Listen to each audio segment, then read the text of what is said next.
Hello and welcome back to the KCC channel. I'm Rob and I hope you're having a wonderful day today. So a few days ago we visited a brand new subreddit for us, Stories About Kevin. I've revisited that subreddit today and found that there have been two updates to one of the stories that was in that original video. So today we're going to read the original story and then we're going to do both of the updates in this video. I'll make sure to add chapters in the description down below, so if you don't want to hear the first story again, you have the option of skipping to the first update. This series of stories comes to us from Strong Bad Jr. The first one's titled, Kevin Violates Parole. Let's jump right in. A few years ago, I was a driver trainer for a large trucking company. Basically, my job was to take newly minted truck drivers and teach them how to handle themselves in the real world. Sometimes it was easy, other times it was like teaching a fish to play tennis. One of my students, the Kevin of this story, was so dense he made a lead brick seem like a feather pillow, not because of his driving, but because he almost got himself and me arrested. Here's the story. Kevin was on my truck for about 3 weeks. He wasn't the worst student I had, another Kevin has that honor, but he was far from the best.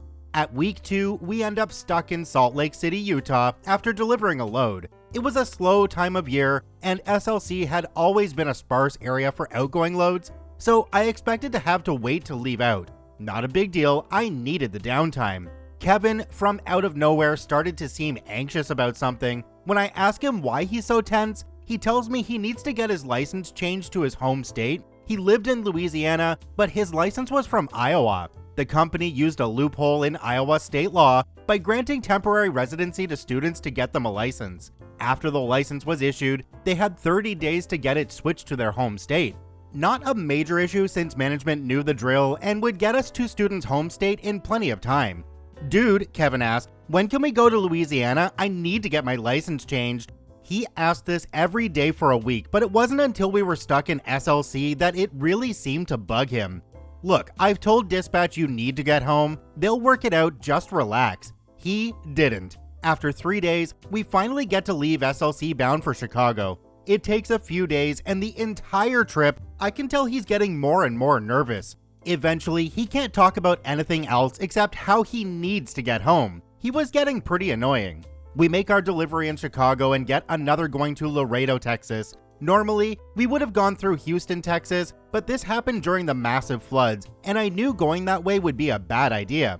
Fortunately, I found a way that would avoid the flooding and get Kevin to his hometown. Better still, we would have enough time for him to get a ride to the DMV, get his license changed, and still make delivery in plenty of time. Win, win, win. And Kevin finally seemed relieved. We get to Kevin's hometown on a Sunday afternoon. As he gets ready to leave, I tell him, first thing in the morning, get your butt to the DMV, get your license taken care of, and get back here pronto so we can get going. He says, okay, and leaves with his girlfriend while I enjoy some time to myself. The next morning, I give Kevin until 10 a.m. before I start getting impatient. I texted him asking where he was and got no reply. I text again, no answer. I call, no answer. I tell dispatch, who's asking me when we'll get moving, that Kevin has disappeared. He was supposed to get his license changed over, but I haven't heard from him all day. Dispatch tries to call him, and they don't have any better luck. Apparently, Kevin has disappeared. By late afternoon, I start getting the feeling this little crap has bailed on me and wasted my time. This was a common occurrence for new drivers. I tell dispatch that I'll give him until the morning to reach out. If he doesn't, I'll continue on to Laredo on my own.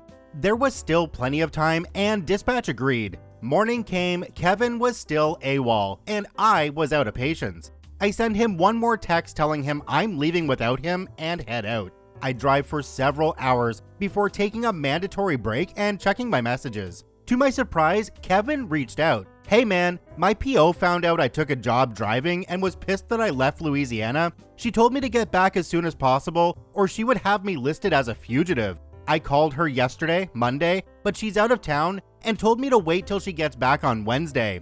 I'm completely shocked. PO? As in parole officer? Kevin, are you telling me you're on parole and leaving the state without permission? Yeah, I was in jail for selling dope. I got parole for 2 years. I didn't think it was a big deal since I was working. Dude, you violated your parole. You'll be lucky if you don't end up back in jail. Well, my PO said she wants to talk about it Wednesday. Yeah, I imagine so. You better get in touch with dispatch and let them know so they can work something out. I end the conversation and continue on to Laredo. I deliver the load and pick up another headed to Atlanta, Georgia. Thursday, I call Kevin to find out what the deal was. He tells me that his PO gave him the okay to keep working. I assume you have some kind of official document that says that, I tell him. No, she didn't give me one. Then you better get one, because there is no way in hell I'm leaving the state with you unless I have something from the state saying it's okay. Why? Because, dumbbutt, if I carry you across state lines knowing you're violating parole, that makes me an accessory to a felony. I'm not going to jail for your stupidity. Oh, okay, I'll ask her. I tell Kevin when and where to meet me. I tell him that if he disappears again, I'm not coming back to get him. He says he understands. I get to the location when I said I would, and he's nowhere to be seen. I text, no answer. By this point, my patience for this clown is completely gone. I tell dispatch I don't trust this guy's word, and I'm not taking a chance on him lying to me. I leave out again and head for Atlanta. Kevin does reach out 6 hours later and wants to know if I'll come back for him. I tell him that he has lied 3 times and acted so shady that I can't trust him to do the right thing. If he wants to finish his training, he can sort something out with management, but there's not a chance in hell that he will see me again. Fast forward a few months, I found out from dispatch that Kevin's PO had not given him permission to leave the state again. Apparently, I made the right call by leaving him there. Fortunately, they weren't interested in prosecuting me. I have no idea what happened to Kevin, but I imagine he did something else that was stupid and landed back in prison.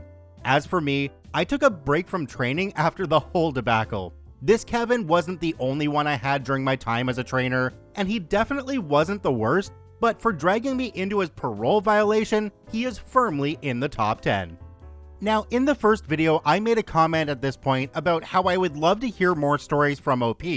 Going back to that subreddit today, I see that there's 2 more updates from OP, and we're going to continue on with them now. Do me a quick favor, have a look down below the video. If that subscribe button's still red, it means you're not actually subscribed to the KCC channel. Please hit that subscribe button for more daily Reddit stories. So here's story number 2 from OP, Kevin in a Big Rig Part 2, First Day, First Kevin. Let's jump right in. First of all, a big thank you to everyone who upvoted and commented on my first post in the Stories About Kevin subreddit titled Kevin Violates Parole. I can't begin to tell you how humbled and honored that people have found the tales of an old truck driver interesting. As requested, I decided to post several of these stories in a series. I've decided to call the series Kevin in a Big Rig, and I hope you all enjoy. If you haven't read Kevin Violates Parole, I'll include a link down below. And now for Kevin's in a Big Rig Part 2, First Day, First Kevin.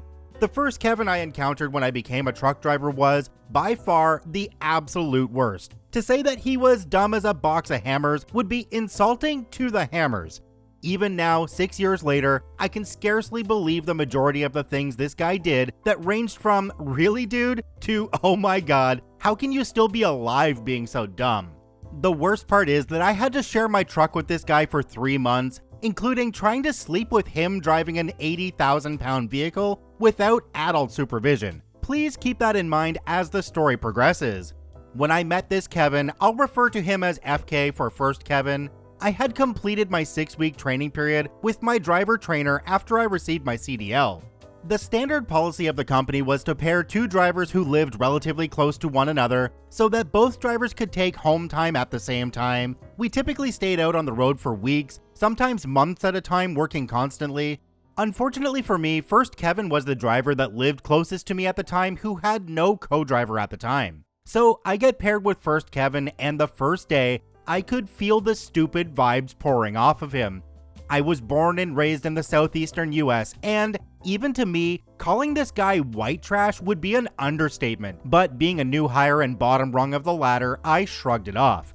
The first day, First Kevin and I are paired up. We pick up a load going to the LA area. First Kevin, thinking that because he has a whopping 2 weeks more driving experience than I do, that he should be the one to take the first shift because I don't trust you yet.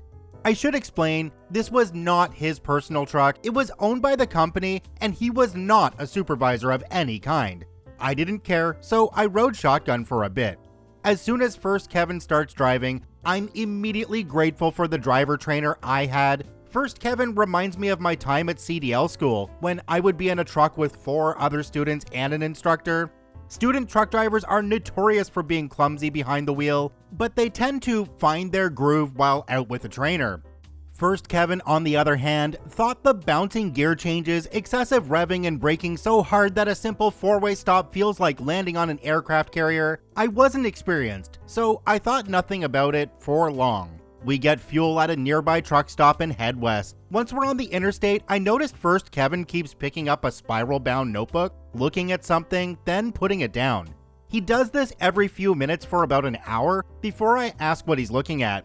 First Kevin gets a crap-eating grin on his face and hands it to me. It's the route the company sent us. You know, since we're company drivers, we have to follow the company route. Okay, so why do you keep looking at it? The next turnoff is at least 200 miles away. Yeah, but I keep forgetting. Note that First Kevin had a perfectly good truck-specific GPS in the truck and the route was programmed in. You programmed the GPS, right? I ask. Just follow that. It's telling you the same thing as your notes. He mumbles something about how it's so important that we follow the company route, or we'd get written up and he was going to do everything right and blah blah blah. I just let it go. So we're still going down the interstate, First Kevin driving and religiously checking his precious notebook every 5 minutes. It's around rush hour, and we were in a fairly large populated area. I start seeing signs of road construction, and traffic is beginning to stack up, but First Kevin is still looking at his notebook and not slowing down. Traffic is quickly becoming bumper to bumper, and First Kevin still hasn't seemed to notice. It's then that I see the issue. The 2 left lanes are closed due to construction. First Kevin is driving in the center left lane of a 4-lane section of interstate. The far left lane is already closed, and the center left, the lane we are currently in, is about to close in less than a mile. First Kevin, still reading his notebook, drives right up to point where the orange barrels mark the start of the lane closure. Dude, get over, I tell him, and instinctively check the passenger side mirror to check for traffic. It's then that I notice the other semi, hauling butt up on our right side. First Kevin looks up, sees the barrels and, no signal, no mirror check, just merges right. Whoa, whoa, whoa, I yell, just as the other truck blows past, raring down on their air horn. I briefly glimpse the other driver's face and he is pissed. Not that I blame him. First Kevin looks sheepish and starts mumbling something about idiot drivers, but at the time, I'm still trying to keep from going into full-on heart attack. I stay up front until we clear the construction zone, and then climb back in the bunk to get some rest, emphasis on try. I had to drive the night shift, and I knew better than to drive without sleep. His less than expert truck handling did not help matters. A few hours later, I wake up to the sound of air brakes releasing. I hear First Kevin yelling he's out of time to drive, and I need to take over. I pull my boots on, sign in as the active driver to the truck's electronic log terminal, and settle into the driver's seat. It's at that point that I look out through the windshield and see something odd. It's dark, of course, but in the headlights I see 2 white lines converging at an angle just ahead of the truck. I look to the left and the dim reflection of emergency flashers light up cat-eye reflectors in a white dashed center line between 2 solid white right-of-way boundary lines. It's pretty obvious First Kevin, in his lack of wisdom, had stopped the truck right at the merging point of a highway on-ramp and a major highway. Where the F are we, I demand? I don't know, but I ran out of hours and this was the only place I could find. That was BS, because there was a rest area 10 miles before that, would have been a much better place to stop. Dude, do you have any idea how dangerous this is? Not to mention illegal? Well, I had to stop somewhere. Anyway, I gotta pee. He goes to get out of the truck. No the F you don't, I say, pulling on the seatbelt, releasing the brakes, and putting the truck in gear. We are not staying here a second longer. If you have to pee, use a Coke bottle. We're out of here. I get the truck going, thanking God there was no traffic or cops at the time, while First Kevin is grumbling about having to pee in a bottle. I don't care, because I'm more concerned about not causing an accident or getting a ticket because of this idiot. He can pee in his pants for all I care. He goes straight to the bunk anyway, so I don't have to listen to him. I drive the rest of the night without incident, and he takes over again early the next morning. These incidents may not seem too bad, but bear in mind, this happened in just the first day. I was with this clown for 3 months, and conditions did not improve during that time. As promised, this will become a series, and first Kevin will star in the first few posts. Stay tuned for more Kevin in a Big Rig stories. Thanks for reading. I can understand that this guy had nerves being one of his first times out on the road, but 200 miles and he keeps checking his notebook? This seems a little bit much. Let's now move on to Kevin in a Big Rig Part 3, Frozen. Let's jump right in. Hey everyone, thanks again to everyone for the upvotes, support, and encouragement you have shown me with the first 2 installments of the Kevin in a Big Rig series. When I first decided to share these stories here on Reddit, I never would have imagined that an old trucker's tale would be so well received. So many of you have left comments asking for more of these stories, and I'm not one who likes to disappoint. On that note, on to Part 3, Frozen. Backstory. The following takes place about a month after first Kevin and I were first paired up. If you've read Part 2 of this series, then you have some idea of the kinds of Kevin-esque things first Kevin was capable of, and you'd probably be right. But what he did this time resulted in what the absolute worst night's sleep of my entire life, and the closest I ever came to committing legitimate murder. By this point, I had already had first Kevin pegged for what he was. An incompetent buffoon who shouldn't be allowed near a soapbox car, let alone an 18-wheeler. But worse, in his obviously demented mind, he thought he was the absolute top dog of the trucking world. This is in spite of the dozens of times he would have to wake me up and get him out of another bad situation. However, at the time, I was more of the grin and bear it mentality because I was broke and afraid that any screw-ups or boat rocking on my part would get me fired. But that was about to change. One day, after picking up a load close to the company's home terminal, we received instructions from dispatch to relay the load in the company's drop yard and take the truck sans trailer to a local dealer in town for scheduled maintenance.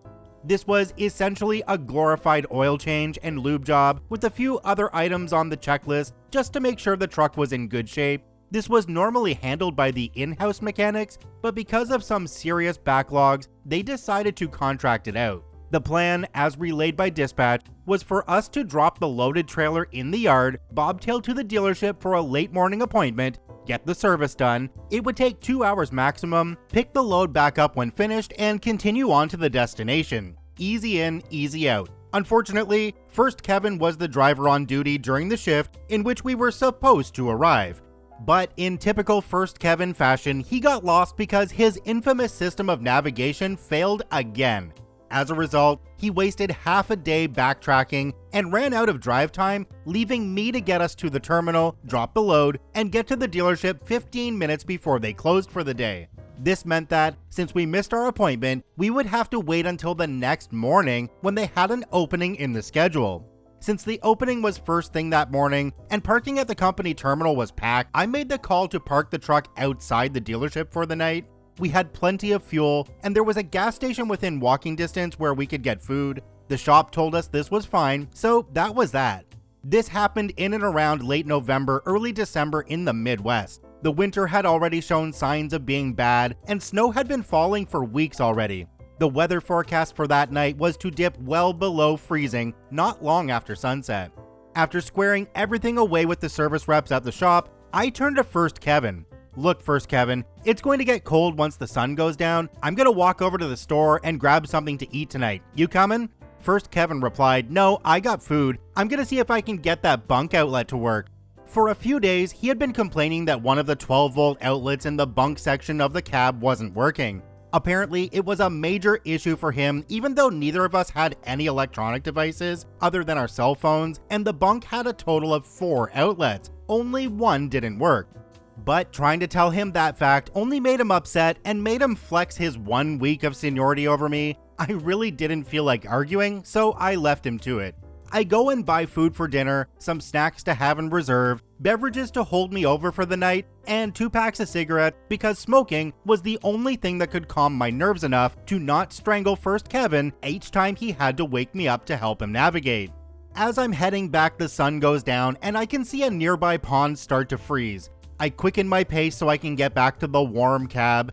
As I get to the truck, I see first Kevin in the passenger seat hunched over something. I go around to the driver's door and jump in. For those who don't know, trucks meant for long-haul operations have very thick insulation to hold in heat for a very long time. This came in handy since that truck had an idle limiting system that wouldn't allow the engine to run for long periods of time sitting at idle. If the engine was needed to maintain heating or air conditioning while parked, the driver could set a device much like a digital thermostat. You set the control for the temperature you want the cab to be, select it to either heat or cool, and the engine will start and stop to maintain the temperature, much like the central unit of a house. Since the cab was well insulated, the cab of the truck could stay warm for hours. Before I left the truck to go to the store, I made sure to set the idle control system to maintain a comfortable temperature. When I got back, however, I couldn't help but notice it was colder than when I had left it, much colder. What was strange about that was that the engine was running fine. Naturally, I checked the temperature controls on the dash. They were set to full heat and full fan, and that's when it hit me. There was nothing coming from the dash vents. The blower fans were dead quiet. I look over at first Kevin, who, I just noticed, is poking around with the fuse panel that was hidden behind the rear panel of the glove box. First Kevin, why is the heat not working? I don't know. It stopped working when I was checking the fuses. That led to my second question. Why are you messing with the fuse panel? I was trying to get that outlet to work. As you may know, most vehicles have fuse and relay panels, one underneath the hood in the engine compartment and another inside. Trucks are the same in that regard, except they have a lot more fuses than the average passenger car. One thing that was stressed heavily during my training was that the fuse panel inside the glove box of the truck was strictly off limits. This is because if someone goes about carelessly pulling fuses looking for a bad one without first disconnecting the power, it could cause a surge through the panel and short out other circuits. Since the fuses in the glove box controlled vital circuits, such as external lights, dashboard instruments, and engine controls, messing around with them could lead to major issues. Also, the dash blower motor circuit was also fused in that same panel, and first Kevin had been messing with it. It's hard to remember what I was feeling at the time. Anger, hate, panic, homicidal rage, all of the above. "Oh, F," I exclaimed as I jumped into the bunk area. I checked the thermostat. It's showing 58 degrees Fahrenheit, 14.4 Celsius, when it was set to 73 Fahrenheit, 22 Celsius. I checked the vents in the bunk heat controls and turned them full heat and full fan, but sadly, nothing. We were in a truck with no heat and near freezing conditions. To make matters worse, the shop at which we were parked was already closed. We were in trouble. I grabbed the truck's computer and sent an urgent message to dispatch, telling them that our heater isn't working and the temperature outside is dropping fast. First Kevin is still mumbling about the outlet. "Will you forget about that dang outlet? We have no heat. Don't you understand that?" He said something, but the computer signaled an incoming message. "Truck 1234, you have access to your truck, so we can't get you a room." I tell dispatch again that the heater isn't working and it's getting colder by the minute, but they say company policy meant we had to stay in the truck. We were screwed. I turn to first Kevin and say, "Close that effing glove box and don't even think about opening it again." At this point, even he realized he screwed up royally. We were stuck in a cold truck for the night. Neither of us has enough money to afford a hotel room, and short of starting a bonfire inside the truck, we were in for a cold, cold night. I quickly eat my dinner and stow my food away. I then dig through all the clothes I had with me, looking for every stitch of warm clothing I had and layered up as best I could. I ended up wearing 2 long-sleeve shirts, a pullover hoodie, and a Carhartt jacket with 2 pairs of jeans, 2 pairs of socks, heavy-duty work boots, and 2 pairs of jersey work gloves with a fleece blanket for cover. The entire night, I don't think I could sleep for 2 consecutive hours. Despite wearing what felt like a week's worth of clothes all at once, the cold air still permeated through. I stayed curled in the fetal position for the entire night, shivering so hard I could feel the entire truck shake. Each time my violent shivering or chattering teeth brought me out of sleep, I would look at the thermostat control. By midnight, the temperature was well below freezing, and with high winds that had come up, the truck was only getting colder. I can remember feeling disgusted that each time I woke up and not seeing sunlight. At one point, I honestly believed that I wouldn't survive the night due to hypothermia. Finally, at about 6 a.m., I woke up for the last time and decided to go outside. Not because it was any warmer, but because the gas station I went to the evening before opened at that time, and all I wanted was a little heat. I didn't wake First Kevin. Honestly, I wouldn't have cared if he was dead for the hell his stupid butt just put me through over a power outlet. I walked to the store, looking like a vagrant with withdrawal symptoms from shivering so much. When I walked into the store after that long, bitter night, I wanted to cry because the heat felt so nice. The cashier gave me a puzzled look, but saw my baseball cap that had my company's logo and let it go. I bought 2 cups of piping hot coffee and a warm breakfast. I took my time savoring every bit of it. Since the station had a dining area and wasn't busy, I really wasn't in any hurry to get back. I sat in the station for about 2 hours before I had to head back. The shop opened at 8 and I wanted to get the truck in the shop and fixed ASAP. I get a 3rd coffee for the walk back and get over to the shop just as the office is opening.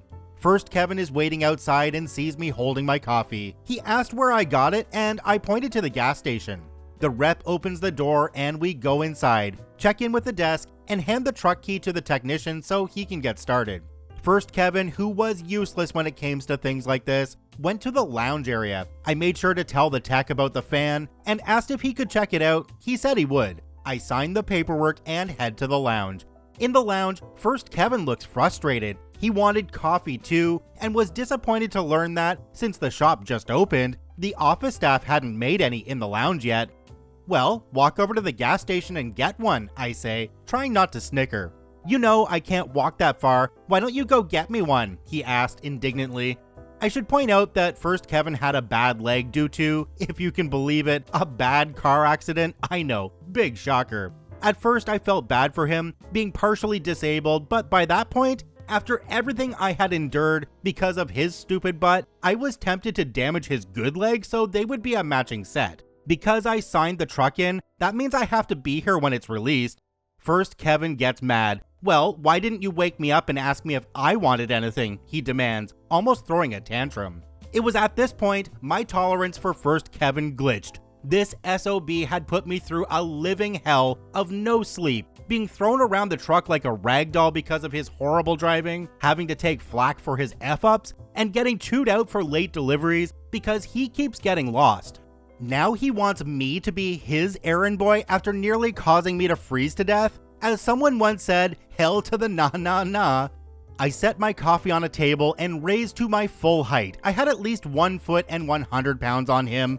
Listen here, you sawed-off little bee, I replied, summoning every last ounce of pith and vinegar in me that still wasn't frozen. Because of your dumb butt, I barely slept all night. How the hell we're not dead of hypothermia right now, I have no idea. I have put up with your BS for over a month, and I'm fed up with it. You are not my supervisor, you are not my lead driver, and you do not tell me what to do. And if I ever catch you messing around with the fuse panel or anything else on that truck again, I will cut your throat. And at that moment, I meant it. First Kevin muttered something, but I told him to shut up and he obliged. After a couple hours, the technician came and told us our truck was ready. First Kevin, still without coffee, sulked off to the truck while I dealt with the paperwork. I asked the tech about the blower fan and find out it was a blown fuse. Apparently, First Kevin pulled the fuse and the resulting arc caused the other fuse to blow. Since he was an idiot and the fuse panel wasn't labeled, there was no way to know which fuse was blown. He told me to make sure that next time I needed to check the fuses to disconnect the batteries first. I laughed, signed the papers, and went back to the truck. Back in the truck, I send a message to dispatch and tell them we're ready to roll. First Kevin had climbed back into the bunk, obviously still sulking. I take the first drive shift of the day so the load can, once again, be back on track. While I wish I could say this was the end of my misadventures with First Kevin, it's not. There's more. Yep, it gets even better, folks. Again, thank you all so much for reading and for all your support and encouragement. It really does mean a lot. Gotta be honest, I'm not sure I would have been able to handle Kevin at that point. I think when I got cold enough, I would have just said screw this, jumped out of the truck, and tried to find a way back home. I don't think you could pay me enough to stay there with him and put up with his crap. Kudos to OP for staying with it though, and we're looking forward to any more stories that OP puts out. Check out OP at the links in the description down below. Thanks for watching, have a wonderful day, and we'll see you tomorrow.